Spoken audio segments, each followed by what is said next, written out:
کون کیا کام کرے؟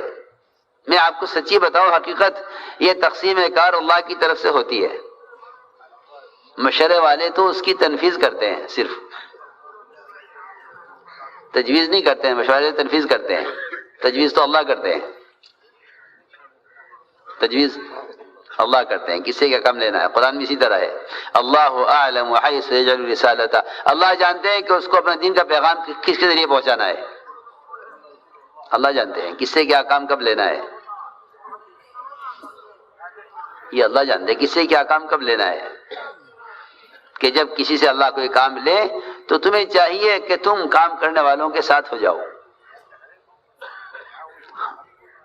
اللہ ان سے کام لے، ان کے ساتھ ہو جاؤ۔ تو صحابہ کا مزاج یہ تھا۔ حضور اکرم صلی اللہ علیہ وسلم نے یمنی تلوار نکالی، فرمایا اس تلوار کو کون لے گا؟ تو صلاحیت والے پرانے کھڑے ہوئے، حضرت عمر کھڑے ہوئے، حضرت زبیر کھڑے ہوئے، دونوں کو تلوار نہیں دی، دونوں کو تلوار نہیں دی، نہ حضرت زبیر کو نہ حضرت عمر کو، دونوں پرانے، دونوں قرابت دار آپ کے۔ پھر تیسرا اعلان ہوا، کون لے گا اس تلوار کو، اس کا حق ادا کرے؟ تو تیسرے اعلان پر ابو دجانہ کھڑے ہوئے کہ تلوار مجھے دے دیجیے۔ حضور اکرم صلی اللہ علیہ وسلم نے ان پرانوں کے ہوتے ہوئے، ان کے پہلے کھڑے ہونے کے باوجود، ان کے سبقت کرنے کے باوجود تلوار آپ نے ابو دجانہ کو دی، یہ بعد میں کھڑے ہوئے۔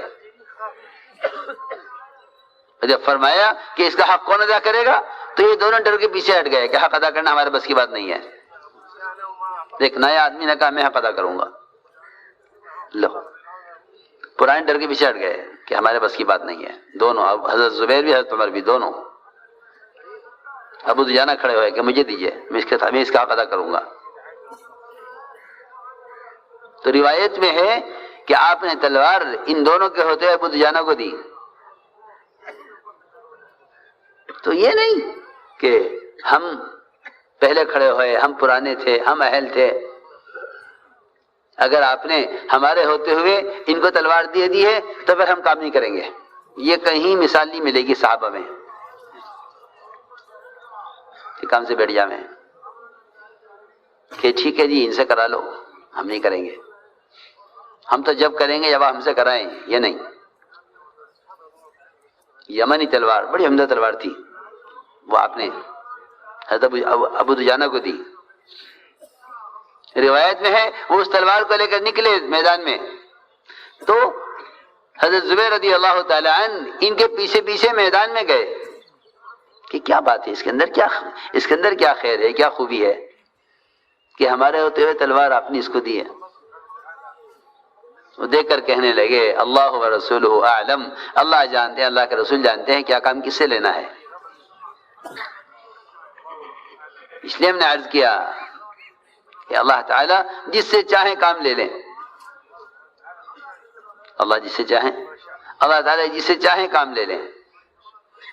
اس لیے فرمایا کہ تم کسی میں کوئی خیر دیکھو تو اس کے ساتھ ہو جاؤ،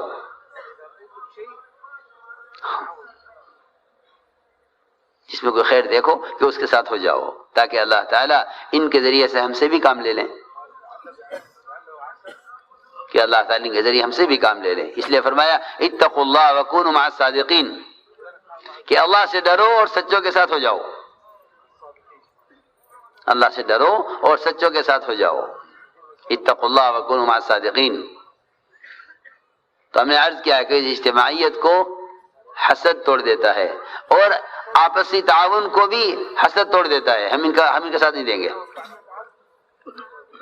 حالانکہ یہ کام باہمی تعاون کا ہے، یہ کام آپسی تعاون کا ہے۔ دوسری بات یہ ہے بہت ضروری کہ کسی کا بھی تعاون کرنے میں، کسی کا ساتھ دینے میں، کسی کا تعاون کرنے میں سب سے پہلے یہ دیکھ لو کہ میں اس کی مدد یا اس کا ساتھ دے رہا ہوں اپنے ذاتی تعلق کی وجہ سے یا دین کی وجہ سے۔ یہ بات بہت ضروری ہے، اس لیے کہ جب ایک دوسرے کا تعاون، ایک دوسرے کی مدد ذاتی تعلقات کی بنیاد پر ہوگی، تب بھی آپس میں اجتماعیت باقی نہیں رہے گی، بلکہ افتراق پیدا ہوگا۔ ہم تو ان کا ساتھ دیں گے، ہم تو ان کا ساتھ دیں گے، کیوں؟ حق تو ایک ہے، اللہ ایک ہے، اس کا دین ایک ہے، اس کا قرآن ایک ہے، اس کا نبی ہے، اس کی طرف سے نبی ایک ہے، قبلہ ایک ہے، پھر کیا مطلب اس کا کہ خیر کے کام میں تعاون ان کا کریں گے ان کا نہیں کریں گے؟ یہ کیا بات ہوئی؟ دیکھو بہت ضروری بات ہے کہ خیر کے کام میں تعاون کرنے میں یہ مت دیکھو کہ یہ کون ہے، مجھے کس کا ساتھ دینا چاہیے۔ ہمارے یہاں یہ سوال محمل سوال ہے کہ ہم کس کا ساتھ دیں، ہم کس کا ساتھ دیں، ہمارے یہاں سوال محمل سوال ہے، اس لیے کہ تعاون دین کا ہے، تعاون دین کا تعاون ہے۔ اگر یہ تعاون ذاتی تعلقات کی وجہ سے ہوا تو پارٹی بنے گی، اور اگر یہ تعاون دین کے لیے ہوا تو امت بنے گی۔ اگر یہ تعاون ذاتی تعلقات کی وجہ سے ہوگا تو پارٹی بنے گی، اور تعاون دین کے لیے ہوگا تو امت جمع ہو جائے گی، پھر امت بنے گی۔ بہت ضروری بات ہے۔ ایک عرض کرتا ہوں کہ اگر کوئی شخص انصار مدینہ کی بھی مدد کرے، وہ انصار مدینہ جو آپ کے زمانے میں تھے، اگر کوئی انصار مدینہ کی بھی مدد کرے صرف اس لیے کہ یہ انصار مدینہ ہمارے قبیلے کے لوگ ہیں، ہمارے خاندان کے ہیں اور ہمیں اپنے خاندان کی مدد کرنی چاہیے، تب بھی خدا کی قسم ناکام ہوگا، تب بھی ناکام ہوگا اگر انصار مدینہ کی مدد کرتا ہے۔ اور اس کی مثال ہے، اس کی مثال ہے، بڑی عجیب مثال ہے۔ ایک آدمی تھا قزمان، جب اس کا ذکر آتا تھا حضور اکرم صلی اللہ علیہ وسلم کے سامنے تو آپ فرماتے تھے کہ میں نے قزمان کو جہنم میں دیکھا ہے۔ صحابہ کیوں، کیا وجہ ہوگی؟ میں نے قزمان کو جہنم میں دیکھا ہے۔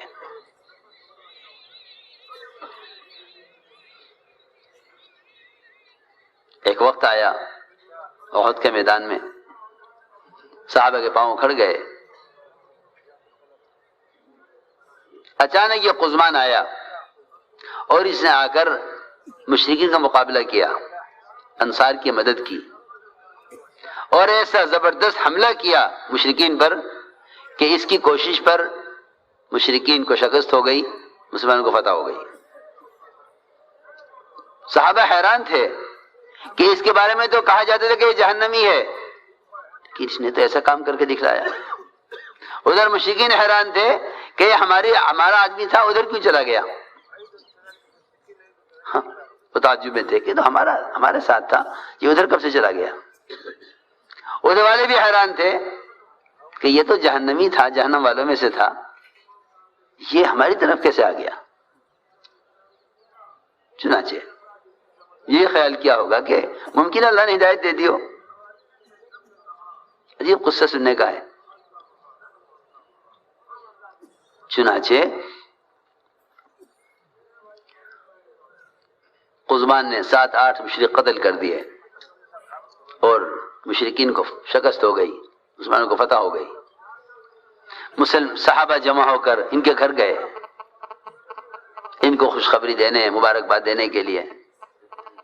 صحابہ نے عرض کیا، قزمان تم نے کمال کر دیے اور تمہاری کوشش سے، تمہاری محنت سے ہمیں فتح ہو گئی، اسلام کی فتح ہوئی، تمہیں خوشخبری سنانے کے لیے آئے ہیں تمہارے کارنامے پر۔ قزمان نے کہا، مجھے خوشخبری کہیں کی سنا رہے ہو؟ خوشخبری اس کو سناؤ جا کے جس نے یہ کام اللہ کے لیے کیا ہو۔ میں نے تو اپنی انصار، اپنی قوم کے لیے کیا ہے، اور یہ بات ضروری ہے کہ قوم کا آدمی قوم کا ساتھ دیا کرتا ہے۔ قوم کا آدمی قوم کا ساتھ دیتا ہے. میں نے تو اپنی قوم کا ساتھ دیا ہے, اپنی قوم کی مدد کی ہے, لہذا خوشخبری اس کو سناؤ جس نے کام اللہ کے لیے کیا ہو.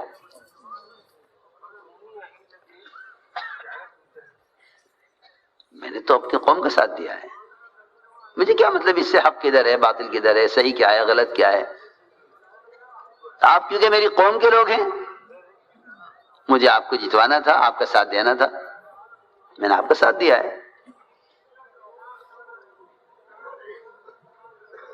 اس کے بعد روایت میں ہے کہ اس نے اپنے ترکش میں سے تیر نکالا اور اس کو زمین پر کھڑا کیا اور اس پر اپنا سینہ رکھ کر زور لگایا, سینے کے اندر تیر کو داخل کیا, اور اس سے اس نے خودکشی کی اور اسی طرح اپنے آپ کو قتل کیا. آپ نے پہلے فرما دیا تھا کہ قزمان کو میں نے جہنم میں دیکھا ہے. یہ ایک ایسا واقعہ ہے, یہ ایک ایسا واقعہ جو ہمیں اس بات کا سبق دیتا ہے سب کو کہ کسی بھی کام کے کرنے سے اس کی کیا ضرورت ہے, آواز تو اس کی بہت تیز ہے, اسے بند کر دو, اس کو کوئی ضرورت نہیں ہے اس کی. ہاں سنو غور سے کہ یہ ایسا واقعہ ہے کہ ہم میں سے ہر شخص خود غور کرے, ہمیں سے ہر شخص خود غور کرے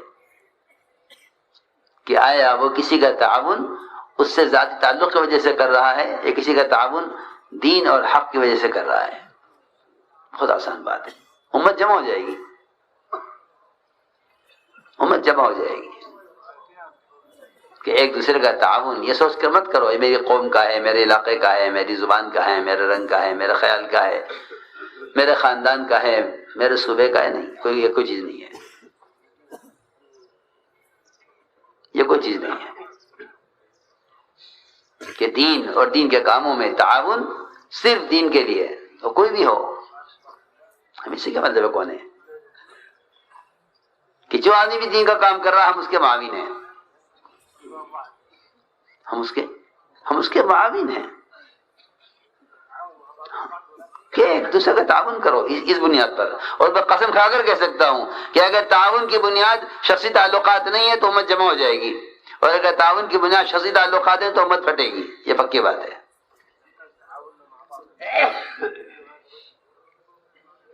اس لیے فرمایا کہ ایک دوسرے سے حسد نہ کرو. اللہ کی تقسیم ہے, جیسے مال اللہ کی تقسیم ہے, کام بھی اللہ کی تقسیم ہے, علم بھی اللہ کی تقسیم ہے. جس طرح وہ رزق تقسیم کرتا ہے اس طرح دین کے کام کی توفیق بھی تقسیم کرتا ہے, دین کے کاموں کے ذمہ داریاں بھی تقسیم کرتا ہے, مال بھی تقسیم کرتا ہے, علم بھی تقسیم کرتا ہے. سب اللہ کی تقسیم ہے. اور حسد کرنا اس کی تقسیم سے اختلاف کرنا ہے, کہ حسد کرنا اس کی تقسیم سے اختلاف کرنا ہے. اس لیے فرمایا کہ کسی میں کوئی خوبی ہے حسد نہ کرو, اگر خرابی ہے تو نفرت نہ کرو.